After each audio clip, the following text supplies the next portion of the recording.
Hey everybody! I hope you are all keeping well. This is an interesting story, and I did find it rather strange and funny at the same time.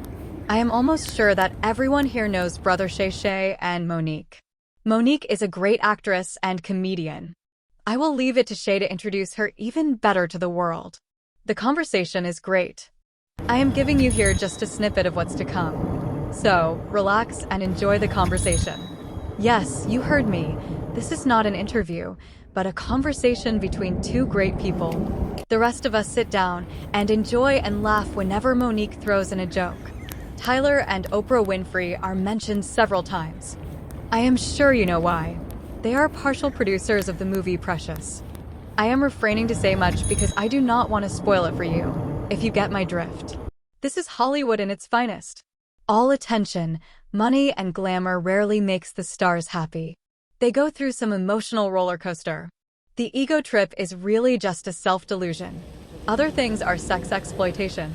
And of course there are movers and shakers.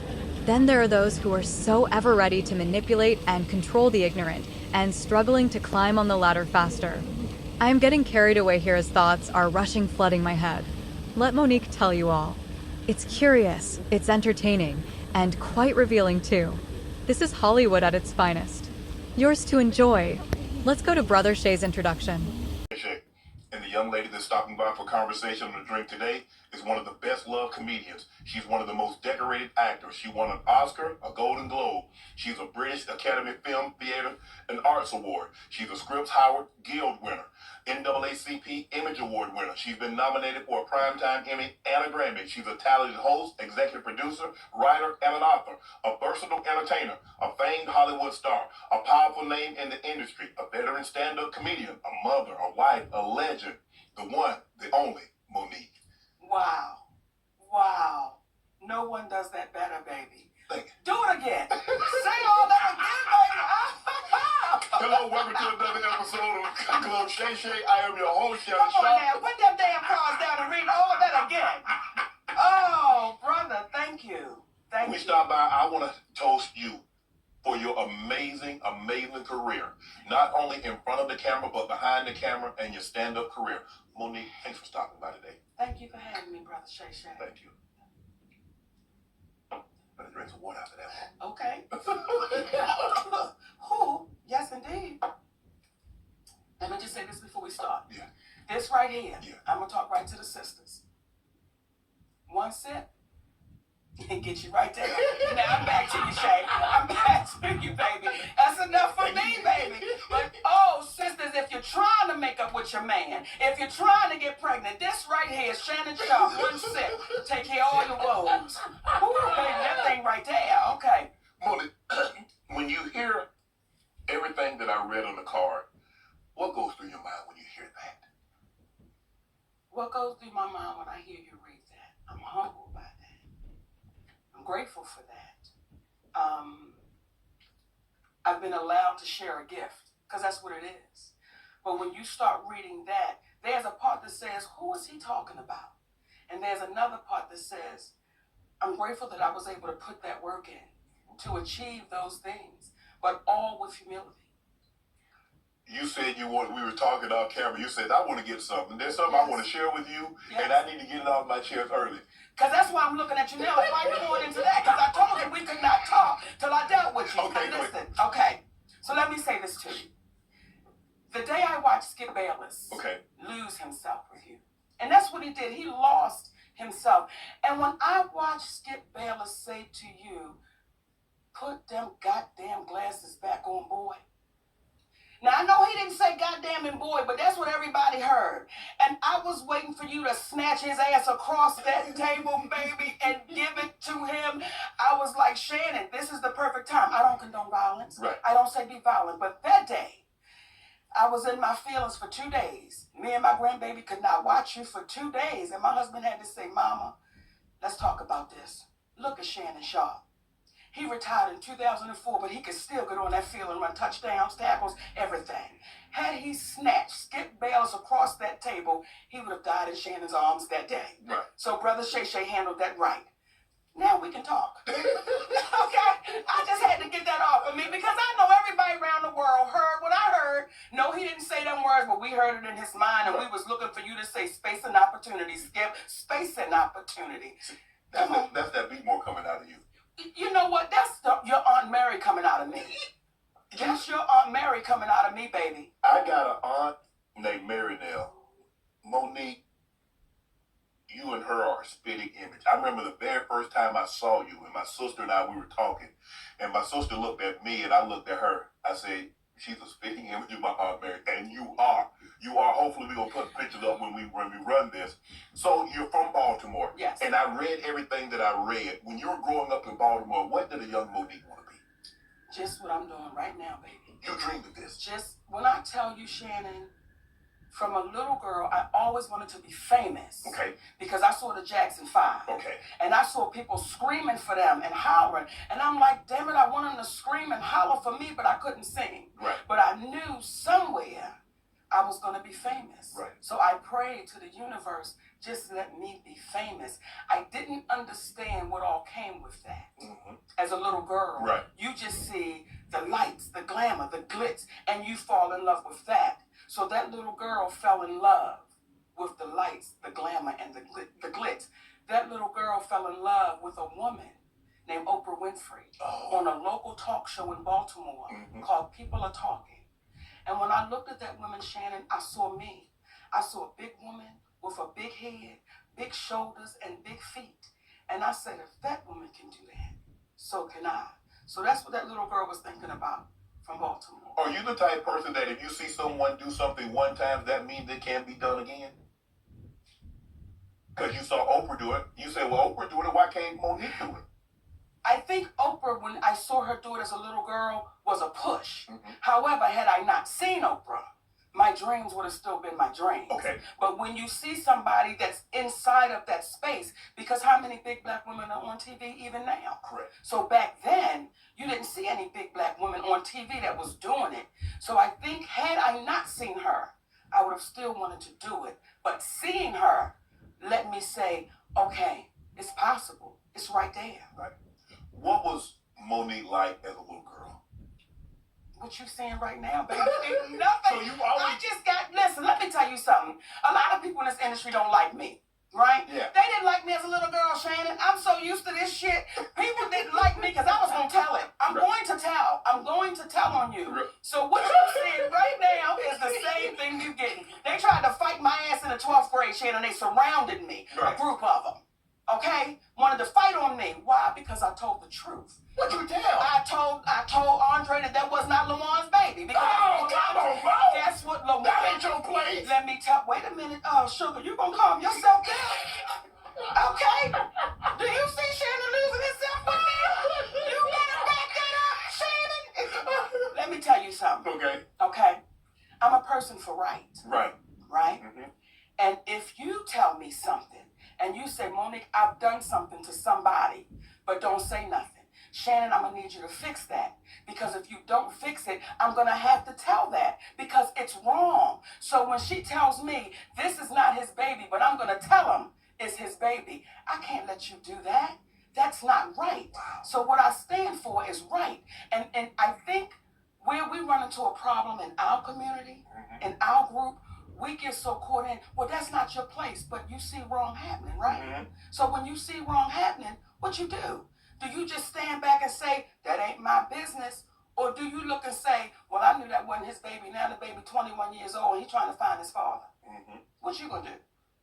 I'm asking you, what you gonna do?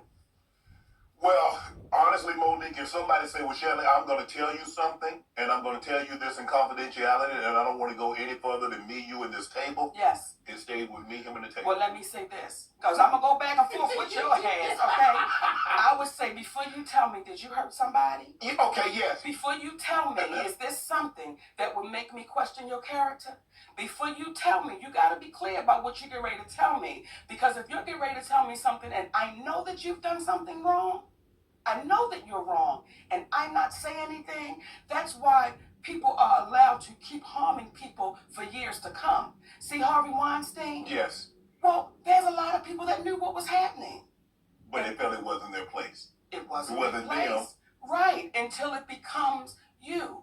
So I think the moment we get into a space, and I was in the 11th grade at the time, okay? But when we get into a space where we say, listen, if I know you're doing wrong, and I take a position that's not my place, eventually you will succumb to what you support.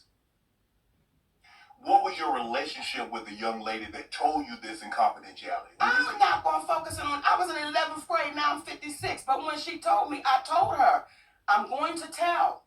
See, I'm that. I'm going to tell him what you said. So we clear. I'm going to tell him what you said because that's not right. Oh my goodness, Mo. See, I think that's the problem that we're dealing with right now, Shannon. Okay. When we know something is wrong, everything Cat Williams sat here and said, right, we all know it to be the truth. However, we get so caught up in, well, I ain't going to say nothing. Right. Well, can you believe he said it? Or can you? Or it's the messenger. It's the messenger, baby. We get so caught up in the messenger that we'll overlook the message. People have a hard time hearing a 5'5" giant tell the truth. People have a hard time with a black woman over 200 pounds tell the truth. Because people that look like us, we should just be grateful we got invited to the party. Right. We should just be grateful that someone paid us attention. I dealt with that my whole life. I've dealt with that. So when you get to a space where you say, listen, I want to be free.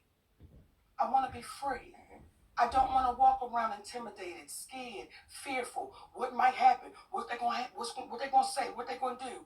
If it's your story and it's the truth, tell it.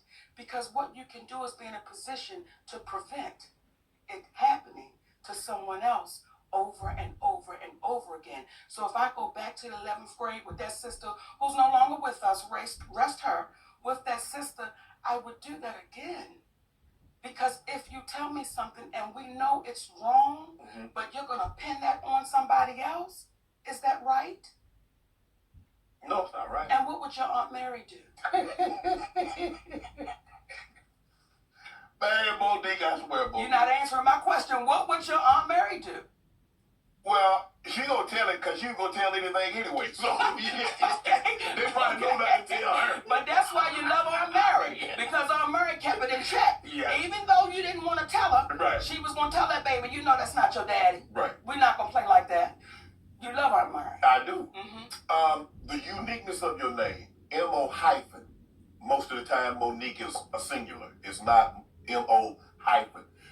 What was that like? Because people say, oh, you trying to be different. You trying to be bougie. You know good well you spell your name Monique like everybody else spells Monique. I do. That's my stage name. When I'm out on stage, my name is M-O-N-I-Q-U-E.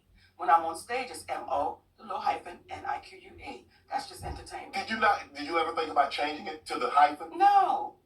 On stage is one person. Off stage is somebody different. And sometimes we get the two mixed up. Right.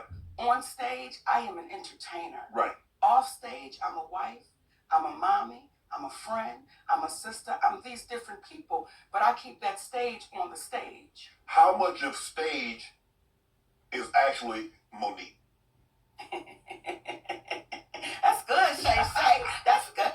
All of the stage is Monique. But there are certain things Monique's going to say on stage that she wouldn't say off the stage. There are certain things on that stage. You know, there have been people that said, oh, she cussed so much.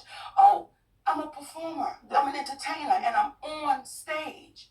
But no one will ever find an interview of me doing what I do on stage in an interview like I'm having with you. It's two different things. Right.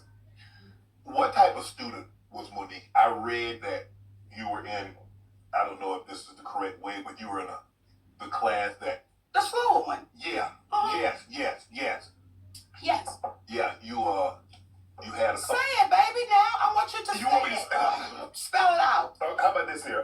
Hey. You got 2 lamps, you had 2 recesses. Okay. You stayed in the same class. Okay, but I did not wear a helmet. Okay. Now, since you want to go there, I did not have to wear that helmet, baby. So, yes. Mon, as I sit here with you today, you didn't all of a sudden become this advanced. Why were you in that class? I'm not going to play with you, Shannon. Okay, some of them damn words Cat was using, I was like, what? I said, oh, he's sucking it to him. I never connected with school because I always felt like it wasn't adding up. So when you're trying to teach me about the Boston Tea Party, but people that look like me is at the bottom of the boat, I can't connect to what you're saying. I never connected to, because I always felt like something was off. When they were teaching me about history, we were always the savages, and we were always the bad people. And then you saw these white people be all the heroes. And as a little girl, I said, something's not adding up. So I don't look at that as a bad thing. I just didn't connect with it. It made no sense to me. So you never had a problem with learning, but the disconnect was what they was teaching and what you actually saw. You like, what you teaching me is not what I actually see. You know what, Shannon? It's a combination. Okay. It was a combination, okay? I wasn't grasping it and I didn't believe it. So it's a combination. And when you have a child that is full of energy and is sitting in a classroom that is closed in all day long, and you're trying to tell me all that I'm not, it just did not add up to me. It just did not make sense to me. So there's no shame to it. When people say, was you in the soul class? Yeah. We colored. So when you... Hey, baby, we colored. But don't overlook what you don't think is the package supposed to be. Right. See, again, we come back to the messenger. Nobody thought that I would be. And I'll go to my family. Like, nobody thought, not the fat one. She's not going to be the one. Not her. So I've been used to people doubting and counting me out. And for me, as that little girl, it's like one day. And that one day is right here. Even your family. So how was your family? How was your brothers and sisters? Because, I mean, look, I got a brother and sister, and, we joke with each other, and I can imagine if the situation were, if one of us was in those class, we gonna get them jokes off, Monique. It is what it is. No one paid enough attention. Really? Like, no one paid enough attention, because though we lived in a household together, we were very individual. So no one even paid attention to what was really going on, and to include my parents. And that's not a victim story. That's not, oh, what was me? It's just what it was. So it wasn't like, oh, you dummy. The jokes were always fat. They were always fat jokes. Well, okay. So I'm so used to that. But are you the only one in your family that's... Baby, the only one that sneaks snacks. I'm the only one that'll sneak them damn snacks, Shannon. I'm the only one. Yes. So what would you say your relationship then and now was with your family? Well, my relationship now with my family, they're my biological family, and I wish them well. Well, here's the thing. I watched you do I think it was like a little clip, and they were talking about interracial dating. Yes. And you said, why would somebody stay where they're miserable? Right. That applies everywhere, Shannon. It just doesn't apply to that, especially in our community. We've been taught, take care of your family, make sure. Well, there are some families that deserve it. And there are some families that you have to say, listen, I'm so glad we had this time together. And that's it. Yeah. That's where I am with mine. I wish all of them the best. But that's what it is. Yeah. So even as I sit here with you now, with all that's going on in Hollywood and all of the stuff I had to go through, I've already been through it with people that you call your family. And I have to say, you know what? That has to just wash off when I know what I'm standing in and what I'm standing on. You're absolutely right, Monique. My grandmother used to always tell us, she'd say, son, teeth and tongue may fall out, but family never should. And she stood on that. No matter what transpired in the family, no matter how bad someone had treated you, you should never fall out. But hearing you say that's different, because just because we're blood, that doesn't mean we're family through blood, but sometimes it's somebody on the outside that's not blood that's actually closer family than the actual biological. We've been taught to say trauma is okay. We've been taught to say you mistreated me, you abused me, you violated me, you disrespected me, you belittled me, but I'm supposed to look at you at Thanksgiving and say, how you doing, That's what we've been taught. You swallow that pain. That's why people have such a problem with Cat Williams. People have a problem with people that says, I'm going to tell the truth. I'm going to tell the truth. And that causes a ruckus, and you would say, why are people upset with the truth? When you hear Steve Harvey say there are repercussions when you tell the truth. Well, remember when we were children? What would your grandmother tell you? Tell the truth. Tell the truth, because if not, there will be what? Repercussions. Right. Well, now it's got turned around. When you tell the truth, there'll be repercussions. So what's the opposite of that? Should I tell a lie and get a reward? So that's how we're rolling right now. That's how we're dealing with one another right now. So when it comes to family and people saying, oh, Monique, how could you? Listen, I want to live the rest of this journey that I have in peace. I want to be with my family, in love with my man, he in love with me. We watch our babies grow and develop their own families. I don't need anything in the midst of that, because you family, that I should accept that trauma. I should accept you not taking accountability for what you've done, what you've said, and we just washed the slate. That's why we're in the position we are now as a community, as a Black community, as a community in entertainment. Everybody's been so afraid to say, look what they did to me. Look what they said.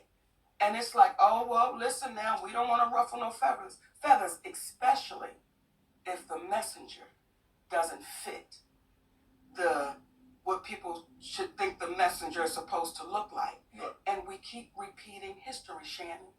Is it a situation, Monique, where people look and say, well, you made it thus far when it couldn't have been that bad? Because if it has been as bad as you say it is, Monique, how would you have ever gotten out of B-More? How would you have ever gotten into Hollywood? How would you ever have a talk show? How would you ever be on a sitcom? So how is it that bad, Monique, and you end up like this?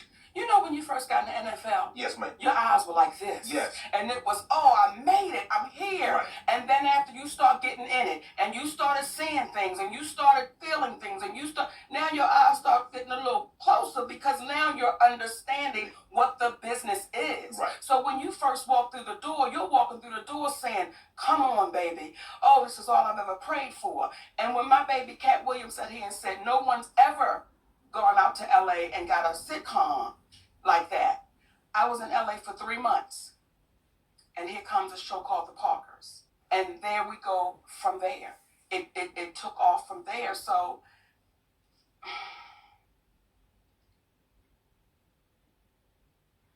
I think that when people say if it was so bad, you mature. You begin to understand what you're dealing with. Right. You begin to understand what you're in the midst of. And once you understand it is when you can speak on it. Right. But before you really know what you're looking at, how do you speak on that? Right. Because when you first walk in the door of Hollywood, you have everybody telling you, oh my goodness, you're going to be amazing. Oh my goodness, this is going to be incredible. Well, that's all you know. That is all you know. Yes. But you're so happy to be here. Yes. And you're like, okay. When I listen to your story, you say dirt poor. Yes. Bathroom outside. Yes. It was, we had to make it work however we can make it work. Correct. And then you get that first big check. Yes. And you think the people that gave it to you is awesome because they gave it to you. And it's more money than you've ever seen before until you find out this ain't the right money. This ain't the right amount. Wait a minute. If they got this, why am I getting this? Then you start putting the pieces together and you start saying, it's not right and I'm going to speak about it. See, when I saw Taraji broken on those platforms, it was painful to watch. However, Taraji and I had a conversation over a decade ago. Yes. In my trailer when I was doing the Monique show. And she said, you got to keep on getting it until your turn comes. And I said, Taraji, most of us die before our turn comes. We got to ask for it right now. Now, I understand that because there was a time I felt the same way. Exactly. Because that's what I was told. Right. You just keep going and we'll get them the next time. We'll get them the next time. We'll get them the next time. And the next time never comes. And then you see our sister broken, sitting on those platforms. Now, when I said it, why did they get the traction when you said it that when she said it, now all of a sudden everybody is coming. And I don't have a problem. I'm glad. Yes. But if you said this a decade ago, and I remember you saying it over a decade ago, why didn't it get the traction? Why didn't it get the support? Why wasn't it propped up when Monique said it? I think there's a few reasons why. Number one, it was the messenger. I should just be grateful I got invited to the party. You a big, fat, black woman. How dare you be the one? And then on top of that, you're saying names. You're saying Oprah's name out loud. You're saying Tyler's name out loud. You're saying Lee's name out loud. You're saying Lionsgate out loud. That's not what we do. We say they. We say the people. We say the studio. We say the producers. How dare you actually say our heroes' names? You're very specific. These are our heroes. How could you say their names out loud? Because they're the ones that did it. And if I don't say it out loud, now you see a woman that is swallowing that pain, that is so stressed out. Then you see our sister Taraji B. Henson sit on that platform. And I love that baby because she's a beautiful spirit. But to see her that broken, what our community was saying was, we have a hard time, some of us, we have a hard time seeing a strong black woman with her back straight and her chin up and a strong black man standing by her side. We have a hard time accepting that. But we can accept seeing a black woman broken. Now it's really serious because she's falling apart. Our community had a hard time with those two things. And when I would hear people say, why is her husband there? Why is he there? It's a sad day when we're questioning why a black man would stand with his black woman. So when you hear black women saying we're the most undervalued, disrespected, underserved, mistreated, violated, exploited, we get all of that. Then you see a black man standing with his black woman saying, not on my watch. And you hear some black men saying, why her husband gotta be there? We're in a sad state of affairs when we begin to question black love and black unity. So they didn't want to hear me, some of them, because of what I look like, because I spoke about their heroes, and because they saw that man standing right there strong. Did they question the validity, because we had never seen this before, not so public, not so present. Yes. Did they question you and his relationship? Me and my husband? Yes. When you say question, what is like? Because they did, but I want to understand what. Because okay, did they think that was your husband, or what was he? Your manager? Because he's been everything. Yes. He's your lover. He's your manager. Name he's your confidant. Name him.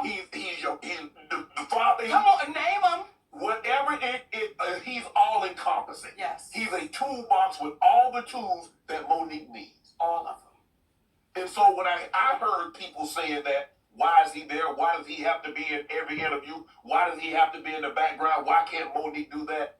Why not? Why not? Why not? And that's when you see, and these are my sisters, but when you see Taraji, when you see Viola, when you see our sisters speaking out, you never see their representation sitting right there with them. Mm-hmm. You never see them saying, listen, we got to fight together. Right. My husband is also my manager, which is my representation. Right. But again, we've been so beat down that some of us have a problem with this black man saying, I'm standing right here strong, right, and I will not flinch and I will not budge. What a sad state of affairs we are now in, where you have people that look like you and I, mm-hmm, that would question why this man is standing there. That, for the life of me, is disheartening. Mm-hmm. When we heard Brother Malcolm say, we've been run amok, we've been hoodwinked, we're now doing it to ourselves.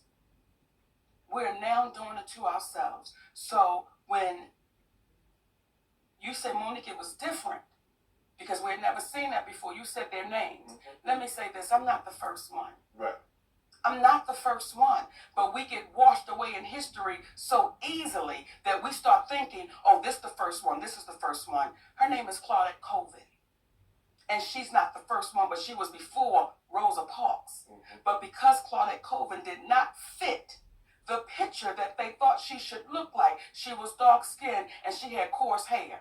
And because the organization, I believe it was the NAACP, did not think she would be accepted by the white people, they had to get somebody that they said the white people could accept. We keep repeating the same thing because what I said is no different than what anyone else is saying. Not at all. Right. It was the messenger. And it was the way that I'm not putting my head down. I'm not shedding one tear. I'm not going to say, I don't want to say their name because I might get in trouble. I'm going to say all of it. Right. Because when you really think about that little girl coming behind you, what I don't ever want that baby to see is me broken. I don't want her to see me falling apart. And I understand it. I understand how it can happen, Shannon, when you may not have a foundation at home, right. When you may not have that man at home or that woman at home, whomever, that support person saying you're not crazy. Right. I got you. Come on. We're going to go through this. We're going to get through this. So for us, if we start taking things for what they are and get out of our emotions, we will be so far along. Do you believe punishment? Punishment is not only meant for the perpetrator, but it's also to deter others from said acts. You see it. Do you believe the punishment that was bestowed upon Monique was not only to punish you, saw it, but to deter others from saying what you said? Well, Shannon, see, and I'm going to answer that. But sometimes we act like we don't know our history. See, back in the day, when they had us in chains, they would beat one real good. Right. But in front of the others. In front of the others, and they let everybody know what you don't want is that type of ass whooping. Right. So what they said was, we're going to beat Monique really good. We're going to sit her down. And I made it public. Financially, my family took a hit, Shannon. And when I tell you we took a hit, right. We took a hit. So when you see our sister go through that, you see her go through, and we act like our eyes didn't see what it saw when we watched that promotion happen with the color purple. Right. We wanted to act like we didn't see how Oprah Winfrey treated Taraji. In my humble opinion, when you saw her walk up, you saw that there was tension. You saw that there was something happening. Right. And then when you see Taraji write her a love letter, it's like, listen, we got to stand tall and stand strong on what we know. We know you were mistreated. We know it wasn't right. We know it was unfair. And then you turn around and say, oh, but Lady O handled it. I have a problem with that. I have a problem with that because that allows Lady O to keep on doing what she's doing. And we're in a position of, I don't want to say nothing because we saw how Monique got whooped. Now, again, that's just my humble opinion. But I don't know I don't know how else to frame that. It's like, listen, you better fix that because you saw what they did to her. You saw how they treated her. Is it a situation, do you believe it's a situation that Oprah might have faced something similar that maybe wasn't as public as you? And she's looking at it, well, if I faced that, went through it, and came out on the other side and look at me, it should be okay. Because sometimes we get that with parents. You know, I struggle. You say my kids should have to struggle sometimes also. Do you think that might be something going on with her? Or you just like, there's a disconnect? There's a disconnect. Okay. There's a disconnect, and there's been a disconnect for years. There's a disconnect. And I think what happens is we place people on these pedestals, and we say, oh, no, you can't do no wrong. We don't even want to hear it. Right. And when you hear cats say, you know what they do? They don't say anything, and they act like it didn't happen. I'm going to keep talking until you take accountability. Right. Until you say, Uncle, I've done this. That's why it was so important. From Oprah Winfrey to Tyler Perry, Lee Daniels. Now, Lee Daniels was the only one I had to deal with. Did you see Lee Daniels apologize? He walked out on that stage. Not only did he apologize on stage, that man apologized to our children. That man apologized to our children and said, I need to apologize for what I put y'all through. He's the only one I had to deal with. However, it became a problem with Oprah Winfrey and Tyler Perry, that I wouldn't do something and work for free. Now, when you say, well, maybe Oprah feels like she came through it, why can't you? Right. Well, there's a story with Oprah Winfrey when she was on the show, People are talking. Richard Shay was making $55,000. She was making $22,000. These are her words. It was her co-host. She said, I had to leave because they wasn't paying me fairly. Now you say a black woman who did nothing wrong, and you're in the midst of this situation because she called me, Tyler Perry called me, Lionsgate called. When you were on the phone with my husband, you said, I agree with Monique. I agree with the position she's taking. But when it came time to say it out loud, Oprah Winfrey went totally silent. Now, to Tyler Perry's credit, Tyler Perry called us up, right? And he said, I can see the pain in you and I can hear it. And I want to let you know that I would never do nothing to hurt you. But the conversation kept going on. Only for Tyler Perry to admit he did start a rumor that I was difficult to work with. He lied. Only for Tyler Perry to admit I was wrong. And when my movie Boo come out, I'm going to say that, right? Now here's where, when you did that interview with Kat, I could respect how you do it. Because Kat said, you let them people lie in your face. And your response was, Kat, I don't know if they're lying or not. Right. Because I can only take them at their word. At their word. Right? Yes. Well, we sent you the audio of Tyler Perry. I don't want you to take me at my word. I want you to hear his words. And what did you hear that man saying? What did you hear that man saying? He said it. What did he say? Monique, you know you're not supposed to be recording people. No. Let me back up. Okay. Everything we did was legal. And here's where a black woman really gets the kick in the ass. Had I not recorded Tyler Perry, then it would have been my word against his. And then on top of that, it would have been, he's so powerful, we can't even pay no attention to that. Right. Well, now I have him on audio, which is legal to do where we live. Right. Okay? We have him on audio. And do you know what some people then said? Why would you record him? Just like you sat there and said, you know what's illegal to... But did you hear what the man said? I violated you. Yeah. I mistreated you. Yeah. Do you know, Shannon, that's cost my family tens of millions of dollars? Yeah. Over a lie and a rumor? Is he gonna compensate you for that? I want you to look in your camera. Yes. And I want you to talk to Tyler Perry because you heard what that man said. So ask him, will he compensate my family for that? Tyler, will you come on Club Shay Shay and let's have a conversation about the fair compensation for what transpired between you and Monique? You can sit right here and she's sitting right here and you and I can have a conversation. And we'll do you one better. And give me 5 on that, baby. We'll do you one better, Shay. My husband and I'll sit right next to him. See, with this whole situation, and some of the people that Kat talked about, ironically, I have issues with those same people. There were people that reached out to Tyler Perry on my behalf. Okay. And I was grateful for that. Okay? There was Al Sharpton, the Reverend Al Sharpton, civil rights leader. Yeah. I sent him that audio. He listened to it. He said, baby, what that man did to you was wrong, and you're like my daughter. And we're going to have to get him to fix that. Right. We didn't hear from Al Sharpton for 6 months. The next time we saw Al Sharpton, he was on a podium talking about we don't need to fly commercial because we can fly Tyler Perry's private jet. I said, that's why maybe I'm not hearing back from him. Okay? Then we had our beautiful sister, Stephanie Mills. Yes. Okay? Who is, she don't play. Yes. Right? I told her what happened, sent her the audio. Now, I don't know if she listened to that audio or not. But however, she called Tyler Perry. She said, Monique, Tyler Perry does not want to revisit this. Okay, fine. Right.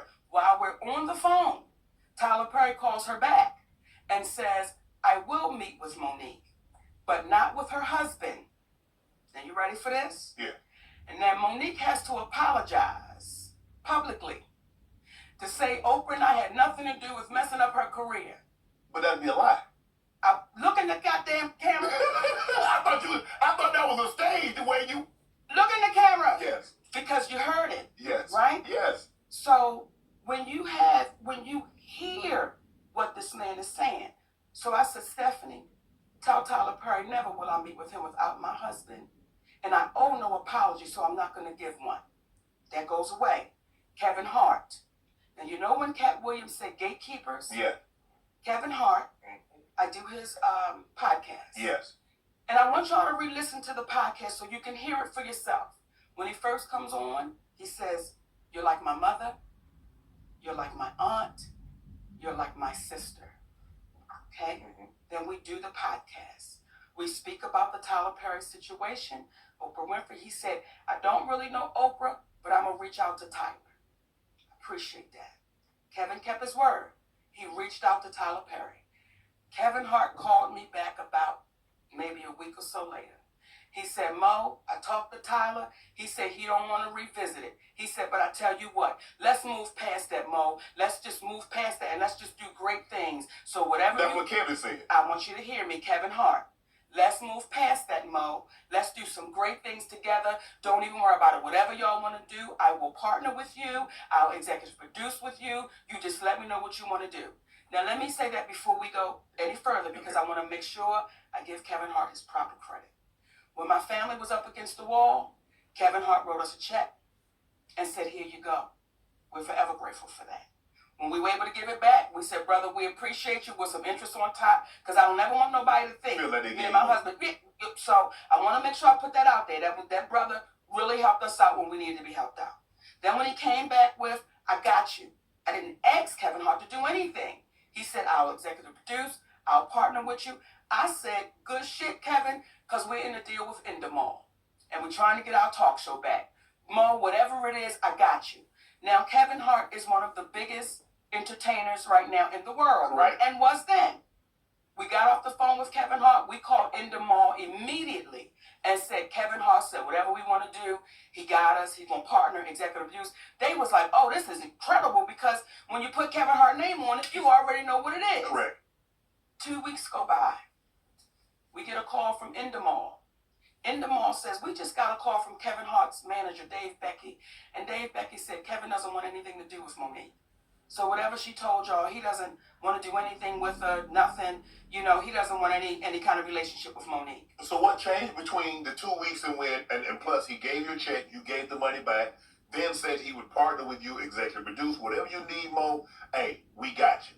So what transpired, or what do you think transpired between then, that 2 week period? Well, soon as we got off the phone and they told us what Kevin's manager, David Becky, said, I called Kevin Hart immediately.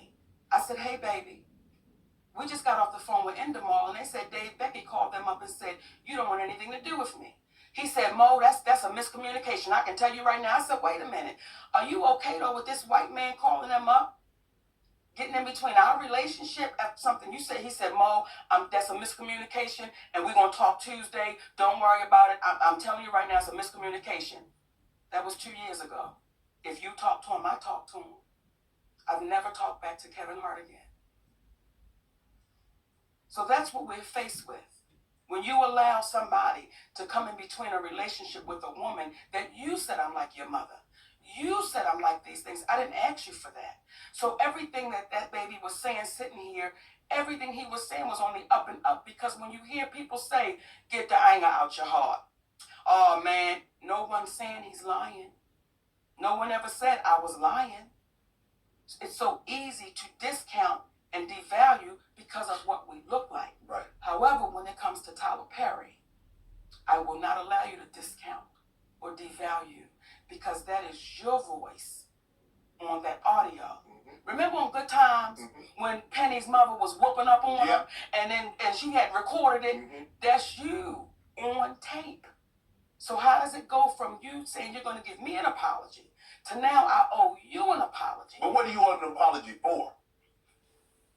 What could I possibly owe you an apology for when you've admitted? See, when Lee Daniels says to me, because Cookie from the show Empire, I was offered that role. Now, Taraji tore it up, baby. Listen here. However, I was offered that. Then Felita called me back and say, baby girl, they said you're too difficult to work with. But you hear on the audio that a man told David Talbert I was difficult to work with. Do you see how that cost my family? Yes. And with no accountability because, oh, it's the great Tyler Perry? No, you've got to be accountable for that.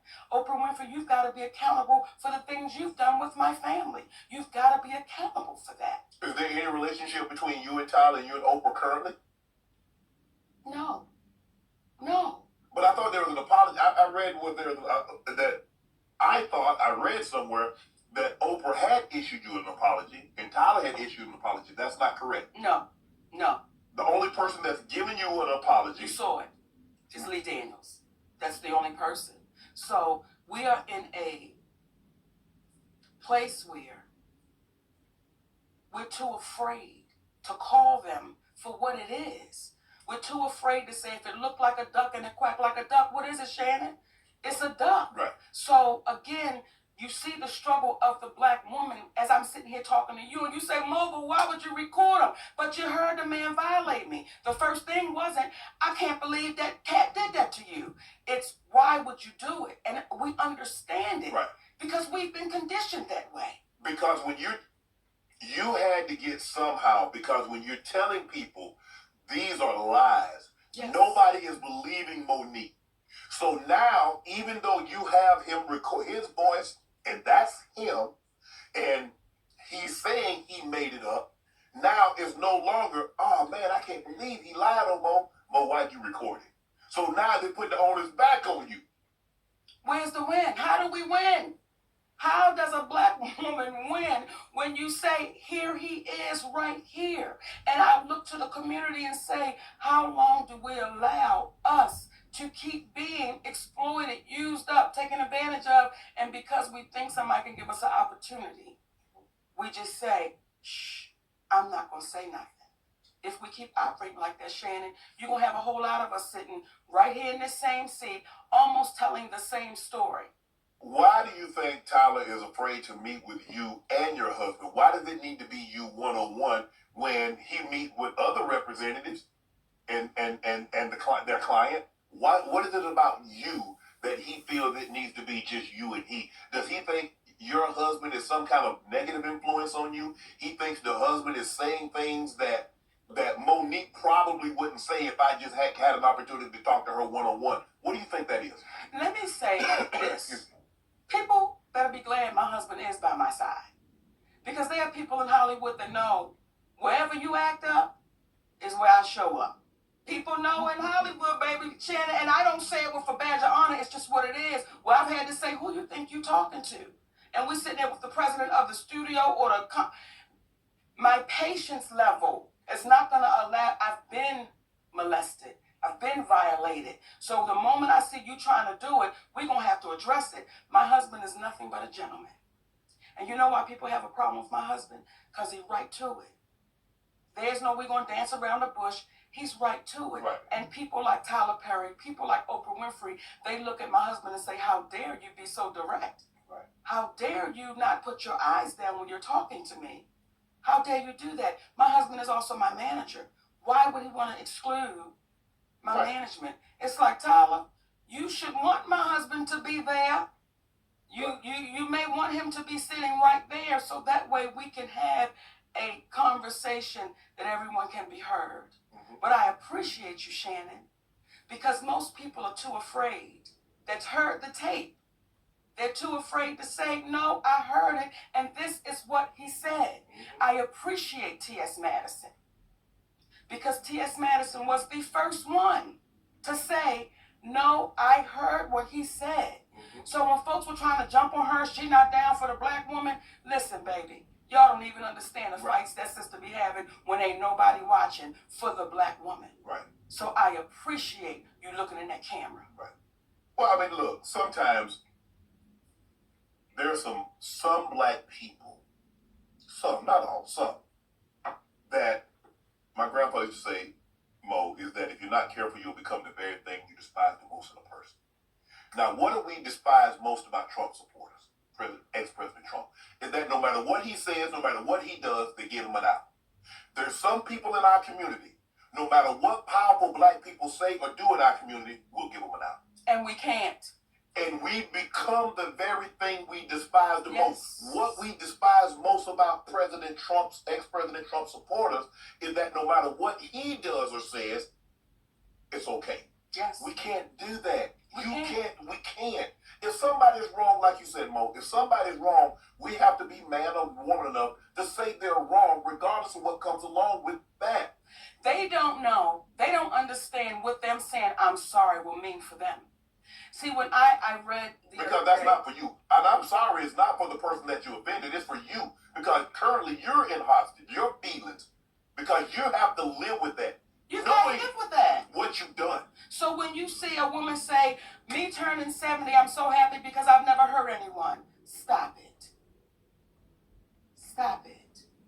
Because there's a black woman that has been calling your name for over a decade that you seem to want to make go away.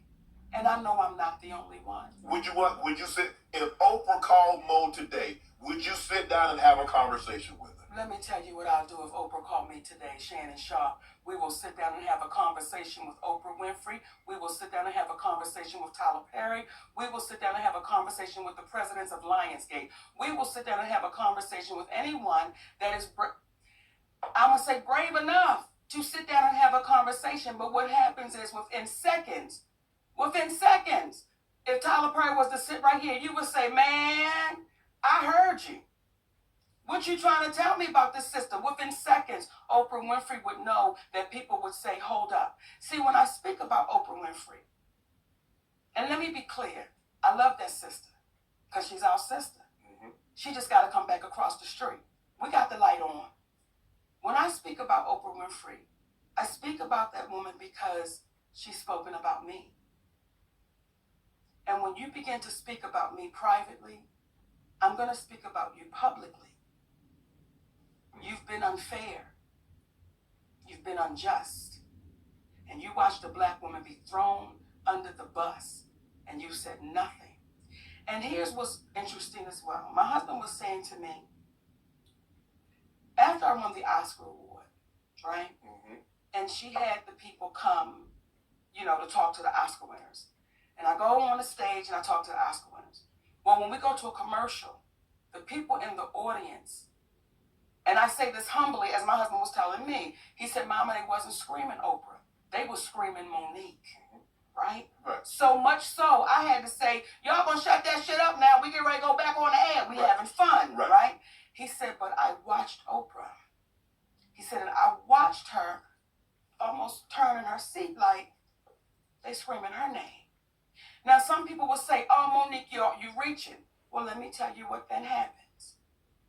The movie The Butler, that movie was offered to me. Lee Daniels came out and said, I did offer Monique The Butler.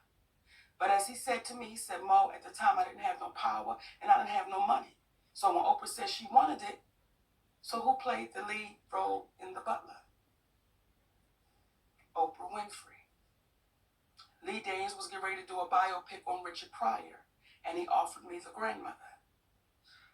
Who then calls Lee Daniels and says, I want to be the grandmother. So as you're looking at me, it's the same way I'm looking at that sister. And I'm saying, why don't we sit down and have a conversation? Because the way things could look, it may not be that way, but just the way things look, Oprah. Just the way you would have my family on your show, Oprah. One might say, Mo, well, I mean, if the role that they're looking for a black, Big, go ahead and say it. Shannon is so careful with his words. He want to say fat black woman. If the role looking for a fat black woman, Mo, he was like, I want to keep my podcast, Mo. Y'all ain't finna cancel me. That's why we love you, Uncle Shay Shay, because we want you to say a fat black woman. Now, me and Oprah fit the damn description, Shay. Fat black. Don't we fit it? You do. But I'll be right back in the big. I'll be your neighbor up there where you live at. Listen here. So, are you lying? No. Now, I'm not going to have your big ass sitting here in the Hall of Fame and you scared to say shit. Okay. And I want to excuse myself for any of the babies that might be watching this, because I wasn't going to say no spicy things. But Shay Shay get me wrong now. Come on, Shay. One might say, or people might say, well, Mo, I mean, the role calls for a heavy-set black woman, you, Oprah, y'all fit the role. Yes. How do we know that she wasn't offered the role at long and people think that she's better or more qualified than you? It don't work like that, Shannon. You can't offer me. Once you say, I want you. Right. That's what it is. Okay. Okay? Yeah. But I don't have the money to fund a production. Right. I don't have the connections to go to the studio and say, listen, I want to do this movie. She does. So when Lee says, hey, baby, she got the money, go get it. But someone would just say, how is that working out like that? How is that happening like that? How is it that things that was offered to Monique, you seem to be playing? Now, I told Oprah about that. See, everything we're saying to you right now. You was having a conversation with her. Listen here. I don't play the behind the back. I don't play the I'ma share with Shay. There's one thing I will share with you that I'm not sharing with anybody. But I don't play the behind the back and all of that. I say, listen, let me try to get to you first. Now, if you avoid me, okay. But I tried to be respectful. I tried to call you first. When she had my family on her show, I tried to call you first. I tried to talk to you privately, but then you became the great, mighty Oprah Winfrey, and you were too busy to talk. Well, now I'm going to talk about it. This woman has overstepped with me in so many ways that somebody would say, if we wasn't Monique and Oprah Winfrey in the entertainment business, and we was Monique and Oprah Winfrey that worked at Costco, I see you in the break room. I see you at your cash register. Because she's overstepped. Wow. So, I don't know, Monique, and this might be the term crossing of the Rubicon. We might be going too far. How do you, if you feel that way, because clearly if you feel this way. Now, yes. I get why you feel this way. I don't know, like I said, I don't know this. I'm taking you at your word. Now, not the Tyler, because yes. I listened to the audio. Yes. I'm not talking about that. I'm just talking about Oprah. Yes. I'm just taking you at your word. Yes. If you feel this way, is it possible she feels the exact same way about you? How could she? How could she? What have I taken from Oprah? When did I have Oprah's mother and father on my show? When did I have anybody come and speak about Oprah Winfrey on the Monique show? That's never happened. So how could she feel that way? Would you have done that? Had her family on? Yeah. Let me tell you how we operate. When we had the Monique show, there was a comedian on there. And he was trying to joke T.I.'s wife, Tiny. My husband walked out in the middle of his set. He said, cut. He said, brother, we don't do that here. We uplift our folks. Mm-hmm. We don't play that. So no, I would not have done that.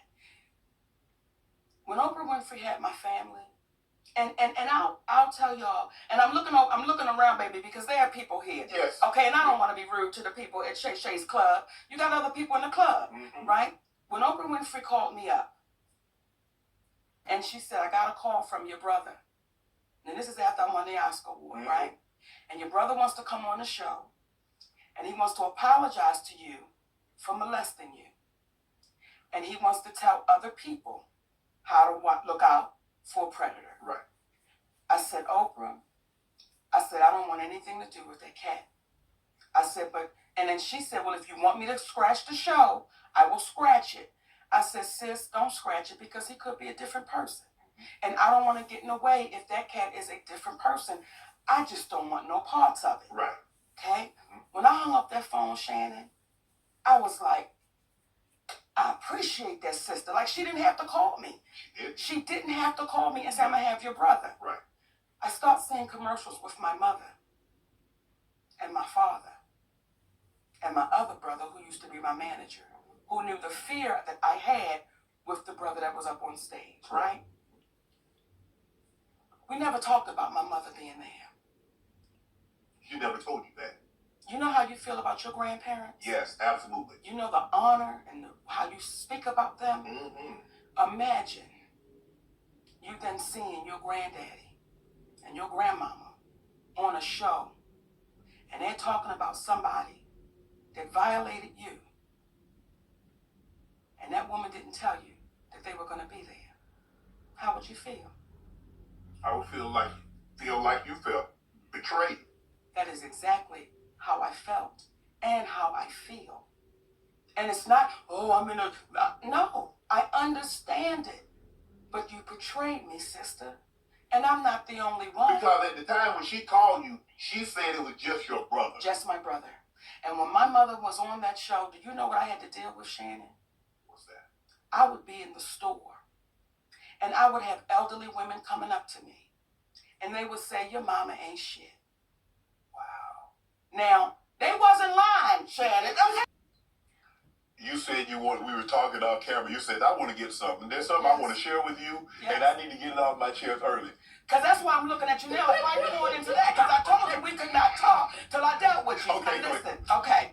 So let me say this to you. The day I watched Skip Bayless lose himself with you, and that's what he did. He lost himself.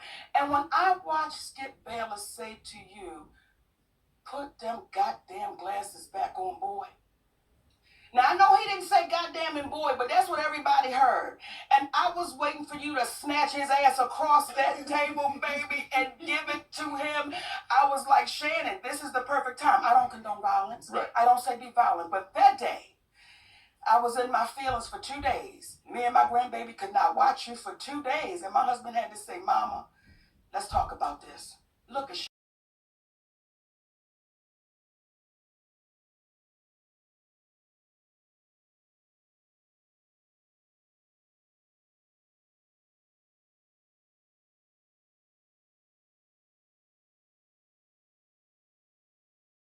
I did like this conversation so much.